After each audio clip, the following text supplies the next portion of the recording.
Red టీవీలో మీ వ్యాపార ప్రకటనల కోసం ఈ నంబర్ని సంప్రదించండి 6281747728. నమస్తే. మనతో పాటు ప్రస్తుతం సీనియర్ జర్నలిస్ట్ దాము బాలాజీ ఉన్నారు. ఆయనతో మాట్లాడదాం. నమస్తే సార్. నమస్తే సార్, వైజాగ్లో మధురవాడలో ఒక వెడ్డింగ్ ఫోటోగ్రాఫర్ని చంపేశారు అని చెప్పి వినిపిస్తుంది. అది బాగా వైరల్ అవుతున్న వార్త. సో ఆయన ఎందుకు చంపాల్సి వచ్చింది? అది వెడ్డింగ్ ఫోటోగ్రాఫర్ని కూడా. ఈ మంత్ లాస్ట్ మంత్ February 26న ఈ అబ్బాయి పోతిన సాయి కుమార్, ఈ అబ్బాయి పేరు, ఇతను 23 ఏళ్ళు, వైజాగ్లో మధురవాడ దగ్గర బక్కన్న ప్రాంతం అంటారు, అక్కడ ఉంటాడు.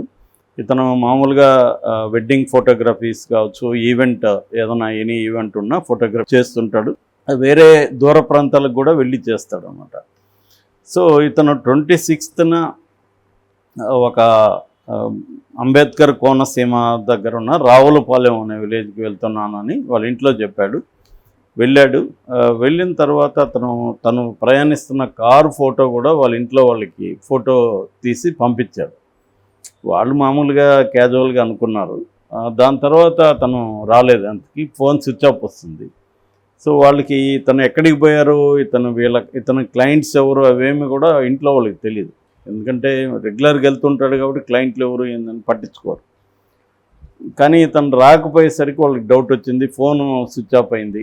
దాంతో ఒక 2 రోజులు చూసి వాళ్ళు పోలీసులకు కంప్లైంట్ చేశారు. పోలీసులు విచారణ మొదలుపెట్టి ఫోను ఎక్కడుంది ఏంటి అనేది వాళ్ళు చూశారు. చూసిన తర్వాత ఈ కారు నెంబర్ అది ఉంది కాబట్టి కారు నెంబర్ ట్రేస్ చేస్తే షణ్ముఖ తేజ అనే అబ్బాయి, ఇతను ఫ్రెండ్సే వీళ్ళిద్దరు.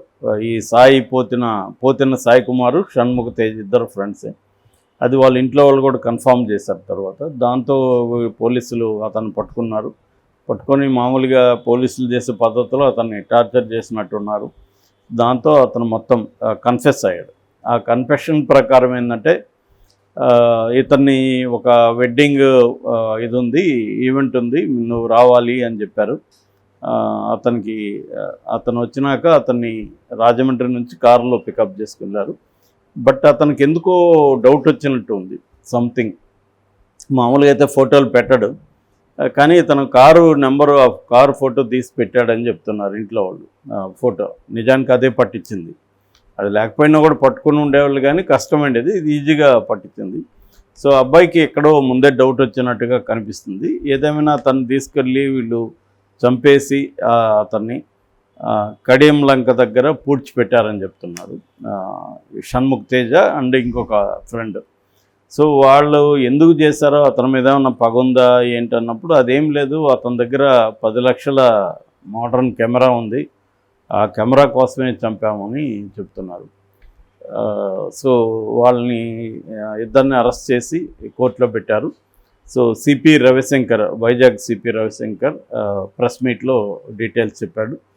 దీనికి సంబంధించి సాక్ష్యాలని కూడా ఇంకా పకడ్బందీగా పెట్టి కేసులో ఇతనికి శిక్ష పడేట్టుగా ప్లాన్ చేస్తున్నాము అని చెప్పారు. అట్లాగే దానికి బాడీకి సంబంధించిన బట్టలు కావచ్చు, వీళ్ళు వాడిన ఆయుధాలు, ఇవన్నీ కూడా FSLకి కూడా పంపించారు, ఫోరెన్సిక్ సైన్స్ ల్యాబ్కి. సో ఆ రిపోర్ట్లంతా వచ్చినాక ఛార్జ్షీట్ ఫైల్ చేస్తాం. ఇప్పుడైతే రిమాండ్ రిపోర్టు తయారు చేసాం. అట్లాగే క్రైమ్ సీన్కి కూడా వీళ్ళని తీసుకెళ్ళి ఎలా చంపారు ఏంటి అనేది కూడా చూసామని చెప్తున్నారు. సో ఇది బేసిక్గా జరిగింది. అంటే ఒక ఫ్రెండ్ని ఫోటో కెమెరా కోసం చంపేసిన సంఘటన కాబట్టి ఇది వైరల్ అయింది. ప్లస్ ఈ అబ్బాయి ఏంటంటే వెరీ యంగ్, 23 ఏళ్ళ అబ్బాయి, ఎంతో ఫ్యూచర్ ఉంది. నిజానికి ఆ కెమెరా అతను గట్టిగా కెమెరా ఇచ్చేసి ఉండేవాడు. అంటే ప్రాణమా కెమెరా అన్నప్పుడు కెమెరా ఇచ్చేసి ఉండేవాడు. కానీ వాళ్ళు అవేవి అతనికి ఏమీ చెప్పకుండా సడన్గా అతను తీసుకువెళ్ళి నమ్మించి అతన్ని సడన్గా తల మీద కొట్టి చంపేశారని చెప్తున్నారు.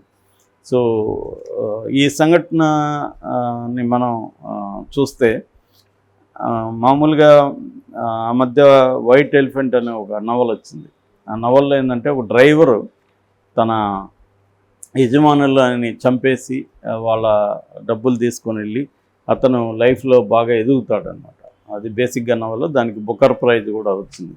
అంటే ఇండియాలో ఈ సంస్కరణల తర్వాత 90s 1 నుంచి 96 వరకు ఆ 5 ఇయర్స్లో పివి నరసింహారావు, మన్మోహన్ సింగ్ సంస్కరణలు ప్రవేశపెట్టారు. అంటే లైసెన్స్ రాజ్, తర్వాత కోటా రాజ్ ఇవన్నిటిని తీసేసి విదేశీ పెట్టుబడులు ఇవన్నీ ఆహ్వానించడం, ఇక్కడ దేశీయ పెట్టుబడులకు కూడా అప్పటి వరకు ఉన్న రెస్ట్రిక్షన్ తొలగించడం, అట్లాగే ప్రభుత్వ సంస్థల్ని ప్రైవేటైజ్ చేయడం, ప్రభుత్వ సంస్థల్లో కూడా ప్రైవేటు పెట్టుబడులను ఆహ్వానించడం, ఇలాంటి అనేక సంస్కరణలు మన్మోహన్ సింగ్ అండ్ పివి నరసింహారావు కలిసి చేశారు.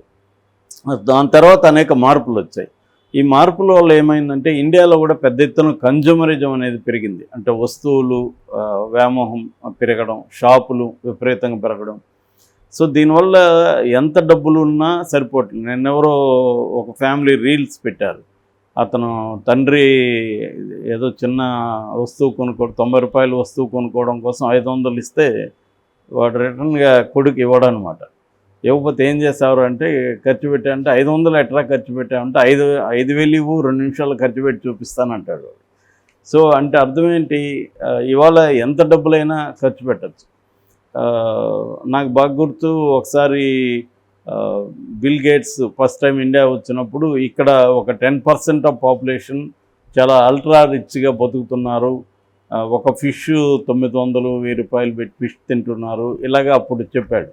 ఇవాళ ఎవరు అలా చెప్పరు, ఎందుకంటే ఇవాళ ఫిష్ 900 అనేది వెరీ కామన్ అయిపోయింది. అప్పుడంటే అల్ట్రా రిచ్ మాత్రం అలాంటివి తినేవాళ్ళు. ఇవాళ మామూలు వాళ్ళు కూడా 900 పెట్టి ఫిష్ కర్రీ తినడం అనేది వెరీ కామన్ అయిపోయింది. సో ఈ కన్జ్యూమరిజం పెరిగే కొద్దీ ఏమైందంటే క్విక్ మనీ కల్చర్, డబ్బులు త్వరగా రావాలి, ఇప్పుడే ఖర్చు పెట్టాలి. మామూలుగా మనకి స్టాక్ మార్కెట్లో చూస్తే దాని ఏమంటారు, కాఫీ క్యాన్ ఇన్వెస్టింగ్ అనే కాన్సెప్ట్ ఉంది. కాఫీ క్యాన్ ఇన్వెస్టింగ్ అంటే ఒకసారి ఇన్వెస్ట్ చేసి మర్చిపోవడం. అంటే అమెరికాలో వైల్డ్ వెస్ట్ అని ఉంటుంది. అప్పట్లో వాళ్ళు అప్పట్లో డబ్బులు దాచిపెట్టాలో దొంగల నుంచి అనుకున్నప్పుడు కాఫీ క్యాన్లలో దాచిపెట్టి నేలలో పూర్తి చేసేవాళ్ళు. 10 ఏళ్ళు 5 ఏళ్ళ తర్వాత దాన్ని తీసుకునేవాళ్ళు. అందుకని స్టాక్ మార్కెట్లో కూడా ఈ మెథడ్, ఒకసారి నువ్వు స్టాక్స్ కొన్నాక ఒక 10 ఏళ్ళు 15 ఏళ్ళు 20 ఏళ్ళు గ్యాప్ ఇవ్వాలి. అప్పుడు నీ పోర్ట్ఫోలియో అంటే నీ స్టాక్స్ ఏవే ఉంటాయో అవన్నీ బాగా పెరుగుతాయి. ఎందుకంటే ఈ 10 ఏళ్లలో ఎకనామీ మొత్తం పెరుగుతుంది కాబట్టి నువ్వు మంచి కంపెనీల్లో పెడితే ఆ కంపెనీలు కూడా విపరీతంగా పెరుగుతాయి.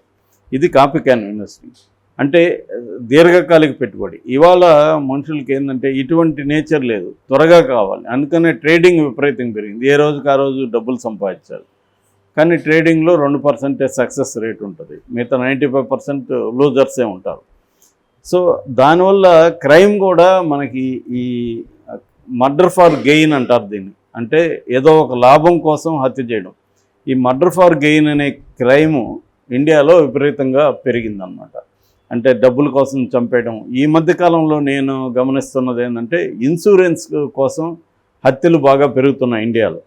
మనం అంతకుముందు నేనైతే హాలీవుడ్లో లేకపోతే ఫ్రెంచ్ ఇలాంటి యూరోపియన్ సినిమాల్లో మాత్రమే ఇలాంటివి చూసేవాళ్ళం, ఎందుకంటే అక్కడ ఇన్సూరెన్స్ బలంగా ఉండేది. ఇప్పుడు మనకి ఈ 10-15 ఏళ్లలో ఇన్సూరెన్స్ కంపెనీలు విపరీతంగా రావడం, వాళ్ళు కోట్లు ఇన్సూరెన్స్ చేసుకోవడం, దానివల్ల చనిపోతే ఇన్సూరెన్స్ డబ్బులు వస్తుందని చెప్పి ఏం చేస్తున్నారంటే ఒక్కొక్కసారి వాళ్ళ ఇంట్లో భార్య మీదో లేకపోతే ముసలావిడ మీదో ఇన్సూరెన్స్ చేసి వాళ్ళని చంపేయడం. లేదా ఆ మధ్య ఒకటి జరిగింది పాండిచ్చేరిలో, ఒక అబ్బాయి తన మీద ఇన్సూరెన్స్ చేసుకున్నాడు 1 కోటి రూపాయలకి. తనలాగే ఉండే ఒక ఫ్రెండ్ని తీసుకెళ్ళి ఒక గుడిసెలో మందేసి చంపేసి ఆ గుడిసెకి నిప్పు పెట్టి ఇచ్చేశారు. తనే చనిపోయినట్టుగా ఇంకొక 2 ఫ్రెండ్స్ని పెట్టుకొని వాళ్ళ దగ్గర నమ్మించడానికి ట్రై చేసి చివరిలో దొరికిపోయాడు. ఇలాగా అంటే క్విక్ మనీ కోసం క్రైమ్ అనేది ఇండియాలో బాగా పెరుగుతుంది.